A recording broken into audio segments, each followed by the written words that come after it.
Bom dia, queridos irmãos. Estamos aqui no último domingo do mês de dezembro, né? O último domingo do ano, nosso último encontro na Escola Bíblica Dominical, no ano de 2021, né? Nós também vamos concluir os nossos estudos na Carta de Paulo. Nesses últimos 3 meses, nós fomos desafiados a estudar cada domingo uma carta de Paulo, né? E nós vamos encerrar com chave de ouro, com uma carta maravilhosa que o apóstolo Paulo escreve a Filemon e a igreja que se reunia na casa dele. Uma carta que fala sobre transformação de vida daqueles que recebem a Jesus como Salvador. Paulo vai falar, no decorrer do estudo, a gente vai ver que ele vai falar a respeito de Onésimo, uma pessoa que era inútil, mas que agora era útil, tanto a ele como a Filemona e certamente a toda a igreja ali em Colosso, né?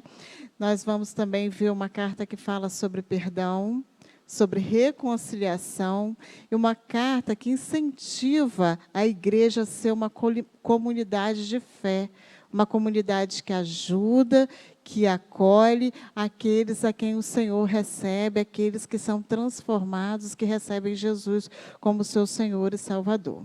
Vamos orar? Senhor Deus, Pai Todo-Poderoso, nós estamos aqui na sua casa, Senhor, para aprender mais de Ti, ansiosos para ouvir a Tua voz, ansiosos, Senhor, para que o Senhor se revele a nós por meio da Tua palavra, Senhor. Ó Pai, fala aos nossos corações, que possamos ser, Senhor, sair daqui, Senhor, incendiados, Senhor, por esse amor, Senhor, tão grande, que é capaz, Senhor, de transformar as pessoas, Senhor, que é capaz de transformar o mundo, Senhor. Em nome de Jesus nós te pedimos, amém. Irmãos, a carta de Paulo a Filemon, ela é uma carta bem pequenininha, são 25 versículos apenas. Num dos estudos, né, que eu li a respeito da carta, fala que tem 355 palavras.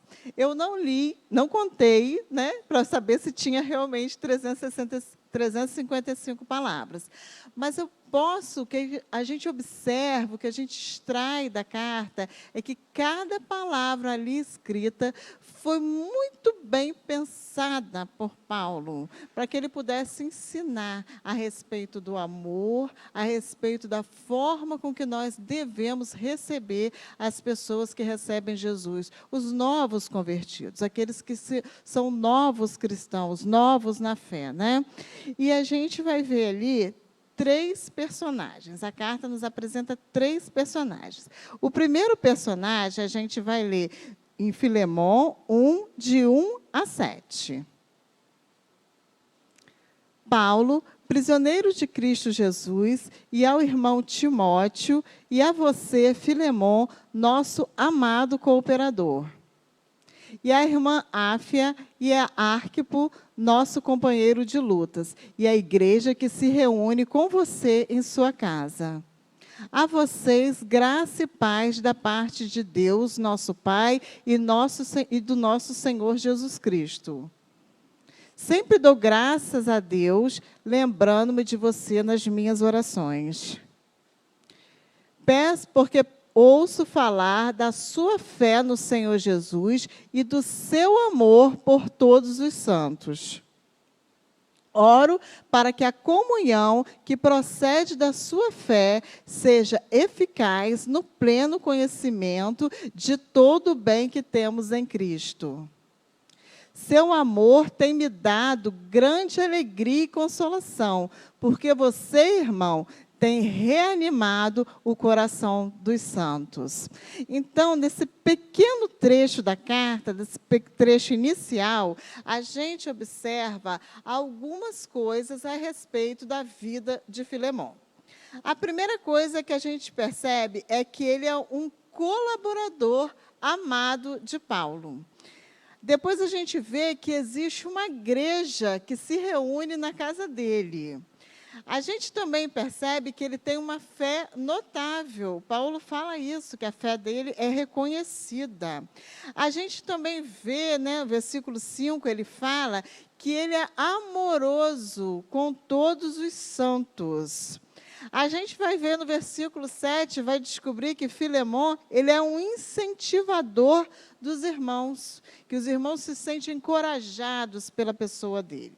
A gente sabe também que ele mora em Colossos. E a gente vê na carta, extrai da carta, que ele provavelmente era um filho na fé de Paulo. Porque o Paulo fala, você também deve a mim a sua vida. Então, provavelmente, ele também recebeu a Jesus, ele tomou conhecimento do Evangelho por meio da vida de Paulo. Então, nós vemos aí um homem que trabalhava na igreja, que recebia a igreja em casa, que incentivava os irmãos, que era amoroso, que era um colaborador no reino de Deus. Essa era a pessoa de Filemon. Achamos um segundo personagem também na carta. E esse segundo é o apóstolo Paulo. Figurinha muito conhecida no Novo Testamento, né? E que a gente já vem estudando durante todo esse trimestre, né? Paulo, ele, neste momento, ele se encontra preso em Roma. Paulo esteve preso, né, algumas vezes, e ele foi preso, dessa vez em Cesareia, e depois ele é transportado para Roma. Ele fica preso em Roma 2 anos. Ele constantemente é acusado pelos judeus, né, de causar caos, de causar bagunça, falando a respeito do Salvador, declarando que Jesus era rei, e falando coisas que contrariavam, que perturbavam os judeus. Então, ele constantemente, né, era perseguido e era preso. E ele encontrava nesse momento preso, né? Ele já estava idoso quando ele escreve essa carta a Filemon, né? A gente vê também que Paulo ele evangelizou tanto Filemon quanto Onésimo, o outro personagem que a gente vai ver daqui a pouquinho, né? E ele tinha um bom relacionamento com Filemon, porque num determinado momento da carta, ele fala assim, você recebe Onésimo da mesma forma que você me receberia. A gente só fala isso com pessoas que têm consideração com a gente, né? Então, fala, recebe como se estivesse me recebendo. Faz por ele o que você faria por mim. Então, ele tinha um bom relacionamento. Ele também fala no início da carta, meu amado colaborador Filemon, né? Então, eles tinham um bom relacionamento.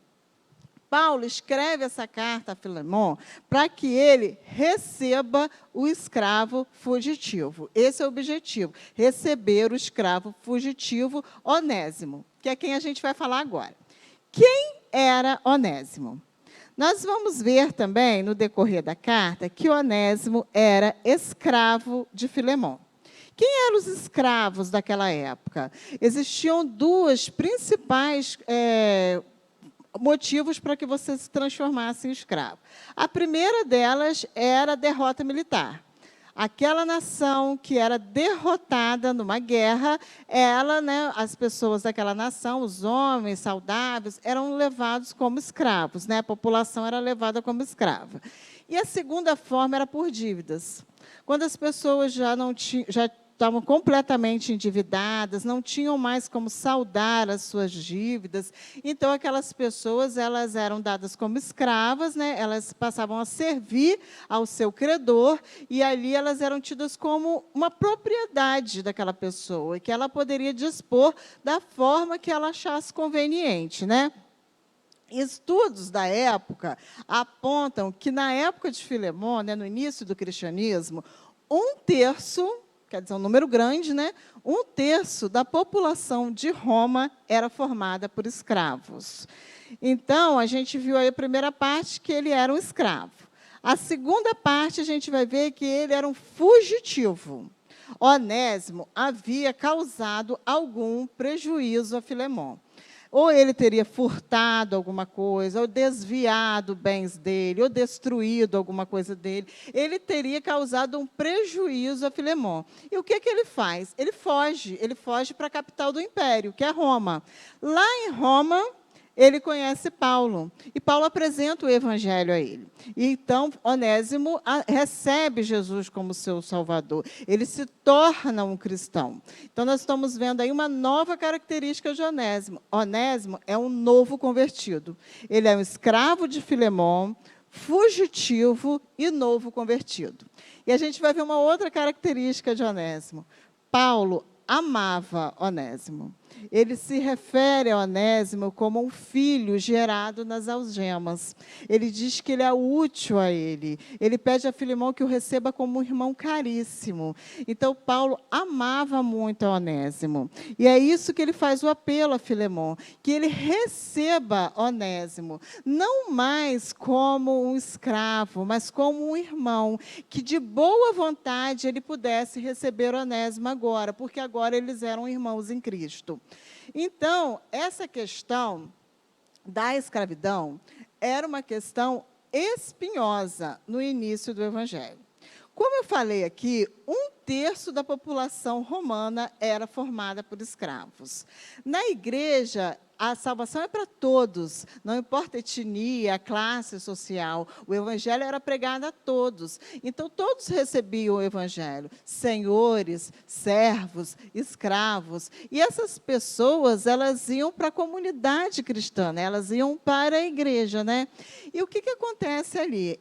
A igreja, nós estamos falando do início do Evangelho, estamos falando da igreja primitiva, de 60 anos depois de Cristo, 61 anos.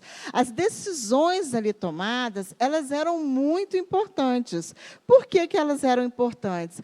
Porque elas iam determinar as diretrizes da igreja, né? Então, por isso, era uma questão espinhosa, mas também que deveria ser resolvida, enfrentada pela igreja. Por isso que, embora parecesse um problema particular de Filemão e Onésimo, Paulo faz uma epístola, um documento para ser lido em público na igreja, porque aquela questão também ia envolver a igreja, era um assunto que interessava também aos cristãos. Por isso, então, essa carta, mesmo parecendo um assunto de caráter particular, ela tem relevância para toda a igreja. Os jovens da nossa igreja, eles estão usando essa revista aqui, é uma revista diferente da nossa.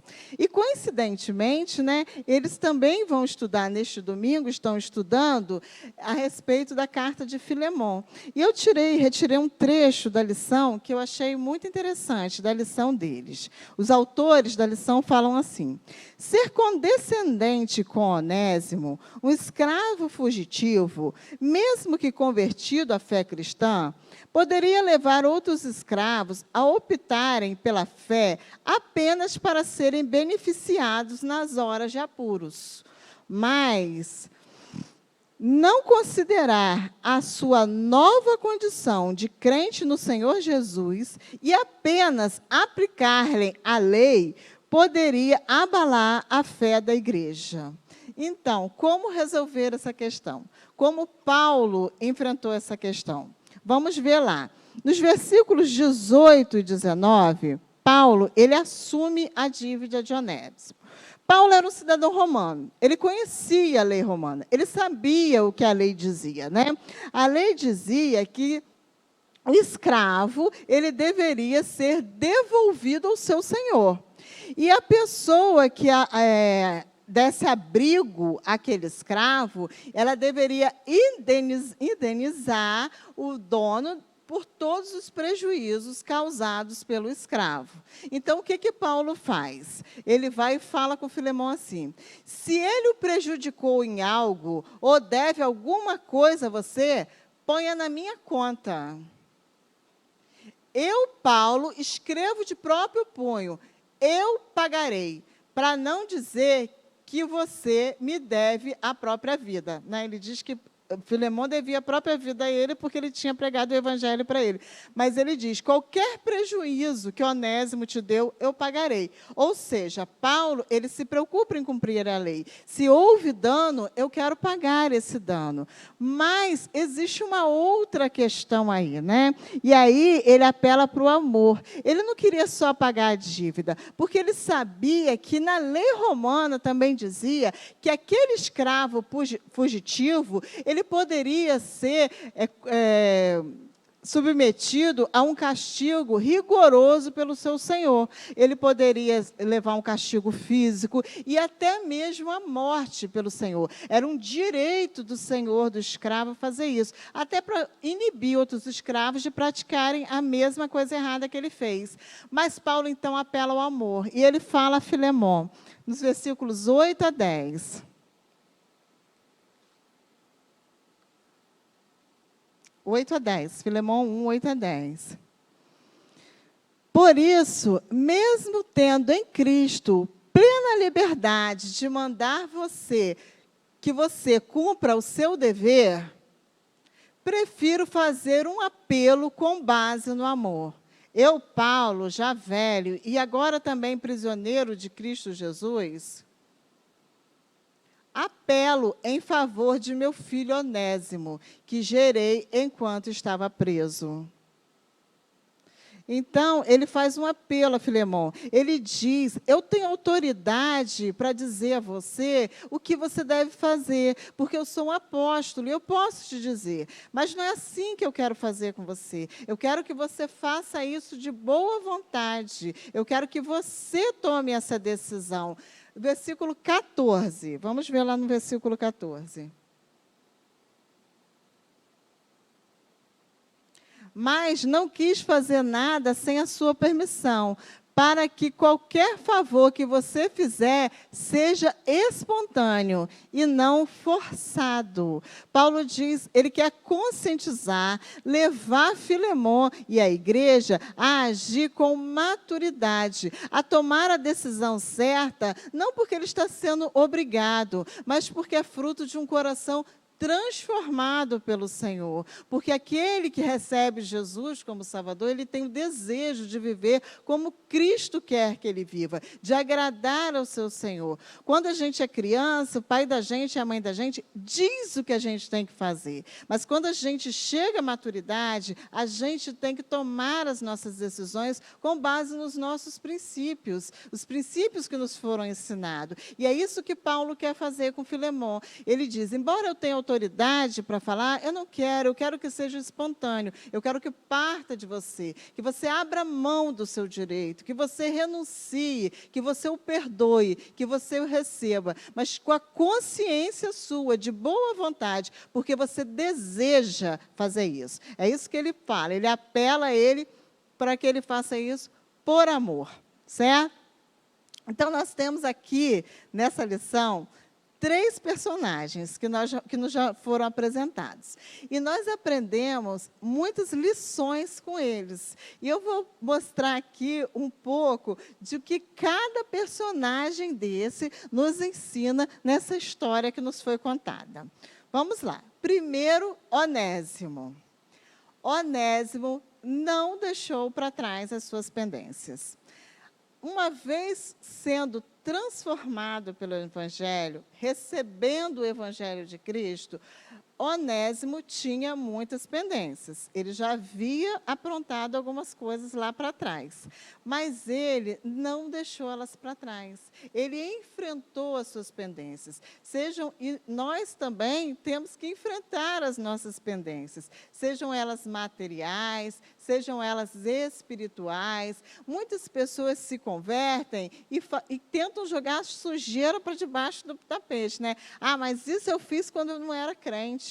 Ah, mas isso eu fiz quando eu não tinha entendimento. E eles não vão lá resolver essas pendências. E eles ficam arrastando as suas pendências, tentando ignorá-las. Seja o perdão que ele ainda não liberou, ou que ele ainda não pediu, aquela pessoa a quem ele causou prejuízo, a quem ele ofendeu, ele ainda não foi lá, ainda não pediu perdão, ainda não buscou a reconciliação, seja o vício, seja o pecado, sejam dívidas mesmo. Muitas vezes as pessoas estão cheias de dívidas e não querem ir lá honrar seus compromissos, pagar as suas dívidas. E hoje você aprende com Onésimo, um escravo fugitivo que antes era inútil, mas que agora é útil. Você também aprende que você não tem que deixar para trás as suas pendências, mas que você deve encarar, resolver as suas pendências, sejam elas de que natureza for.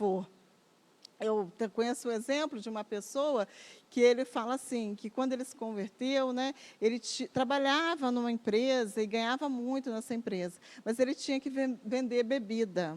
Então, ele resolveu a pendência dele, ele saiu dessa empresa e ele foi procurar um outro emprego para ele. Ele foi resolver a pendência dele, não deixou para trás aquela pendência. E o Senhor continua abençoando a vida dele, né? E ele diz que está disposto a largar qualquer emprego, desde que ele esteja fazendo a vontade do Senhor. Então, são essas questões, às vezes, muitas pendências. Quando você recebe a Jesus, você vem como você está.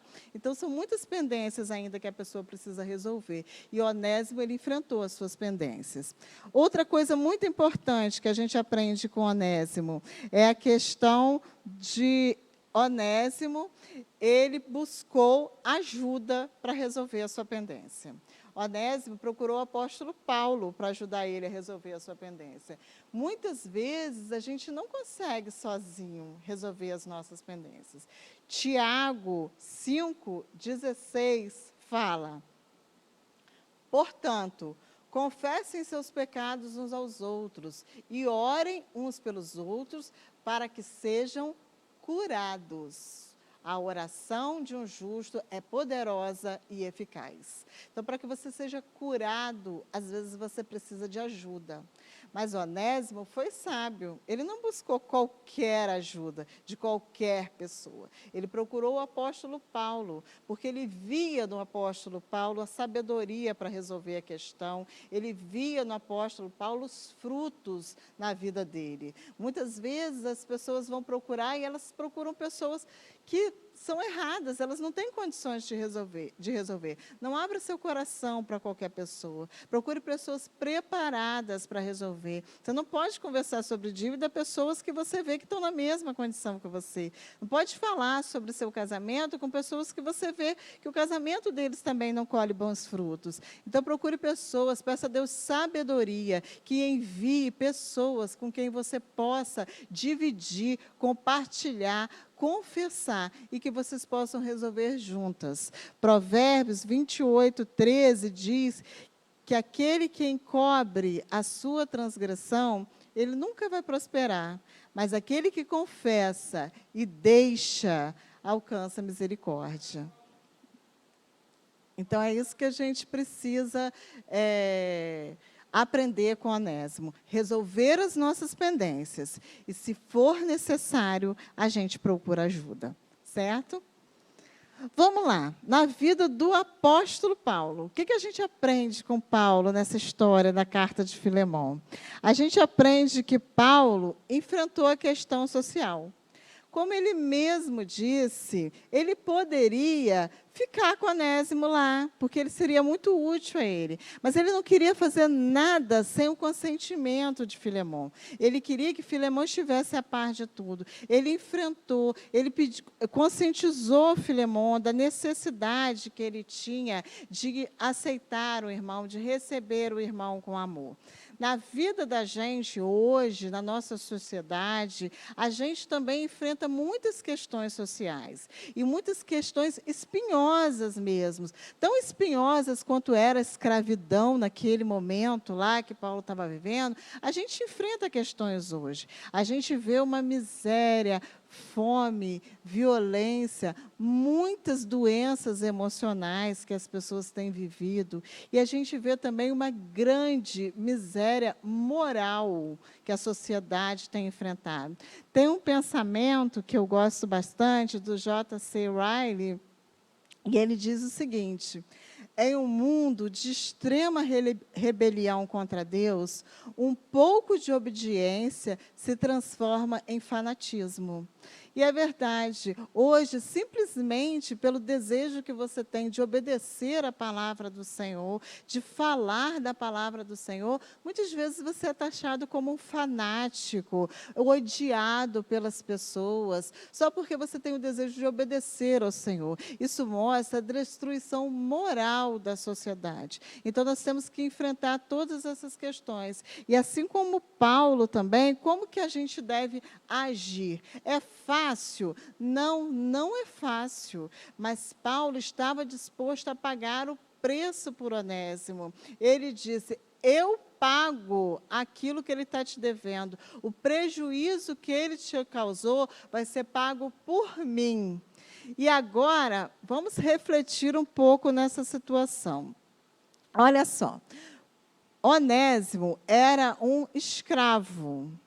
Onésimo, ele estava condenado. O destino do Onésimo era um castigo ou a morte, né, com base no que o seu Senhor poderia fazer com ele. Esse era o destino dele. Mas Paulo veio e falou assim: não, eu pago a dívida de Onésimo. Aquilo que ele fez, eu pago. E agora, ele que era inútil, se transforma em útil. Agora, ele se tornou filho. Ele vai ser chamado filho amado, caríssimo. Quem fez isso por você? Pois é, meus irmãos, se nós formos olhar, todos nós um dia éramos Onésimos. Nós também tínhamos uma dívida, mas Jesus pagou essa dívida por nós. Ele assumiu a nossa culpa. Ele nos transformou em filhos, filhos amados de Deus, né? Úteis, caríssimos, preciosos para o Senhor.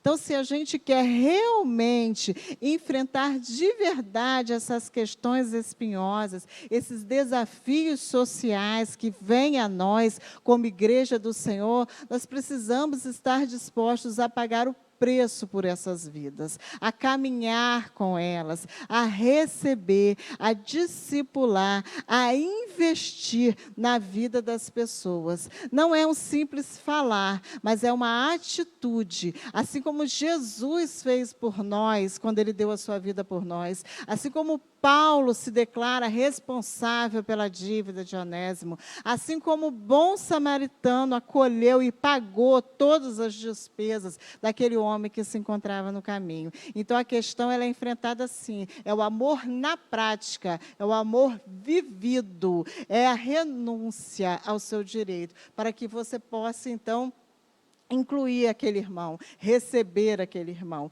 não como um irmão qualquer, mas como um irmão caríssimo, precioso, como Paulo fala, ensina a Filemon e ensina a nós também.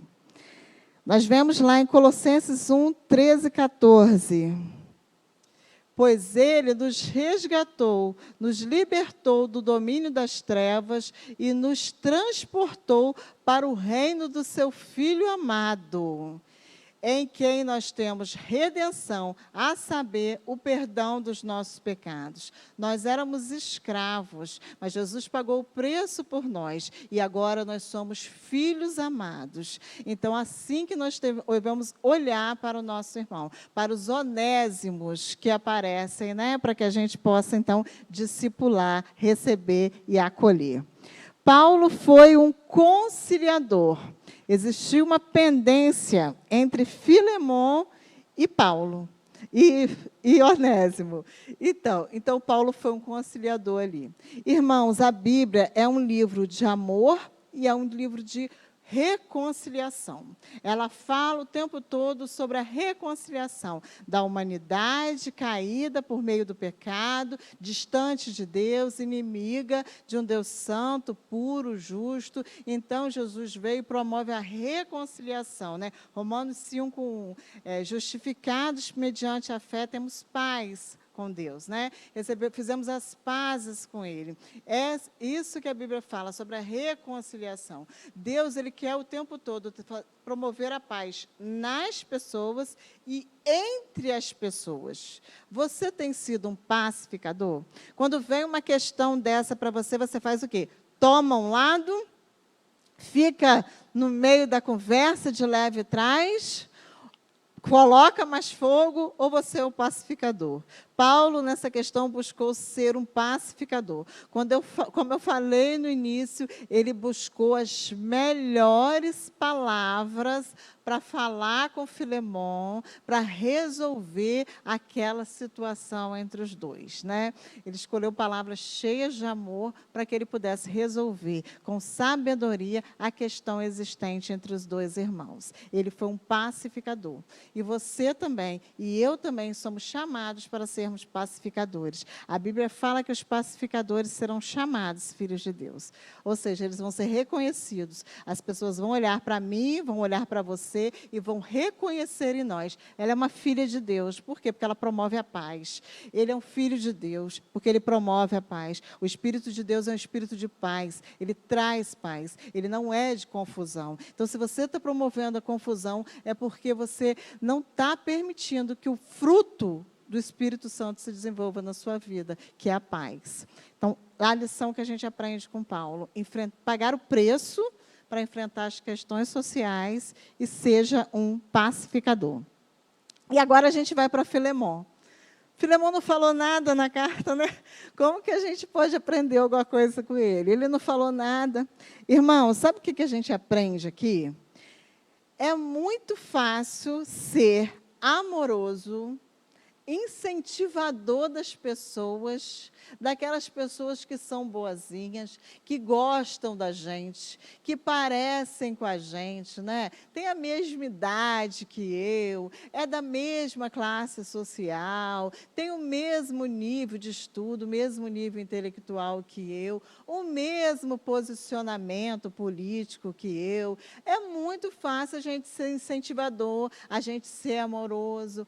Contextualizando a lição, nós podemos dizer que Filemão tinha uma célula na casa dele.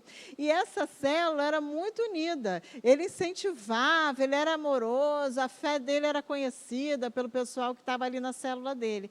Mas o difícil na vida da gente são os onésimos. O difícil são as pessoas que nos causam dano, que nos causam prejuízo, que nos ferem, que são difíceis mesmo de lidar, que têm questões espinhosas, que têm problemas difíceis de resolver. Essas pessoas é que Paulo está desafiando Filemão, está desafiando a igreja ali em Colossos, está desafiando você e a mim. São essas pessoas que a gente precisa aceitar, são essas pessoas que a gente tem que receber como irmãos caríssimos.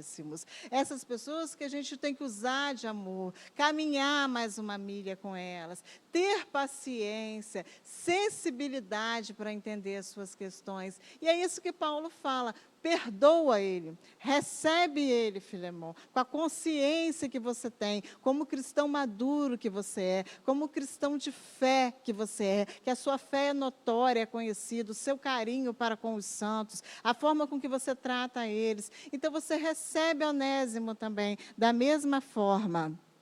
É muito interessante que... para terminar, né, eu vou usar um texto que eu acho muito interessante, que tem muito a ver com esse momento que nós estamos vivendo. Hoje é o dia 26 de dezembro. Por certo, você já esteve dia 24, dia 25, e hoje ainda deve estar em volta do Natal, totalmente envolvido com o nascimento de Jesus, com a vinda de Jesus ao mundo. Mas quando a gente lê lá João 17, 21, você vai ver qual é a preocupação de Jesus no que se refere à vinda dele. Olha só o que Jesus diz quando ele está orando ao Pai, nos últimos minutos, quando ele está entregando o ministério dele aqui na terra ao Pai. Olha as preocupações dele, olha o que ele diz. Para que todos sejam um, Pai, como tu estás em mim e eu em ti, que eles também estejam em nós, para que o mundo creia que tu me enviaste. Então, é interessante que, às vezes, você está muito preocupado celebrando a vinda de Jesus, mas você não entende que o Natal é reconciliação. Quando ele fala, para que todos vejam, para que o mundo entenda que tu me enviaste, é preciso que eles sejam um, é preciso que eles estejam juntos, unidos, um ao outro e conectados com o Pai. Então, Jesus, ele mostra a sua preocupação.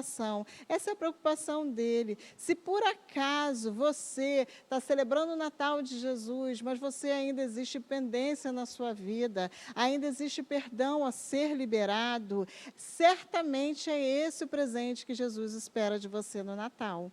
É esse presente que ele espera, que você se reconcilie. Se você não está reconciliado com o Pai, se você não está conectado com Ele, conectado com Jesus, hoje é o dia, hoje é o tempo, agora é o momento de você se reconciliar com o Pai.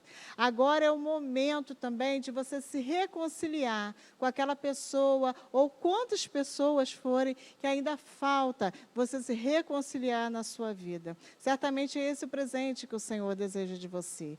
Seja como Paulo, seja como Jesus, seja como aqueles que desejam realmente viver uma vida que agrada ao Senhor. Libere perdão nesse dia. Não deixe para depois. Não deixe para outro dia. Que o Senhor possa abençoar a sua vida. Que o Senhor possa abençoar a nossa igreja. E que todos os dias a gente possa crescer cada vez mais em maturidade e tomar as nossas decisões com base naquilo que Jesus faria. Conhecendo Jesus a cada dia e vivendo de acordo com a vontade dele e com os ensinamentos dele. Que o Senhor abençoe toda a igreja.